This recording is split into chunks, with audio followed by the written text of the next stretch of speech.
கிபி 993 ஒரு சோழ கடற்படை புயலை கடந்து போருக்காக முன்னேறியது. இந்த படையை வழிநடத்தியவர் ராஜராஜ சோழ ஃபெசன், கடல் ஆட்சியை நோக்கிய மன்னன்.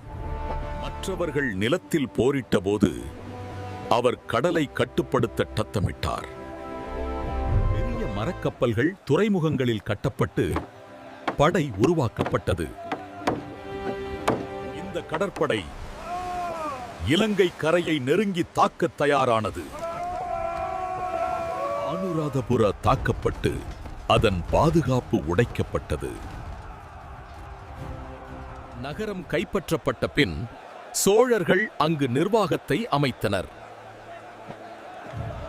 இதனால் கடல் வர்த்தக பாதைகள் முழுவதும் அவர்களின் கட்டுப்பாட்டில் வந்தது.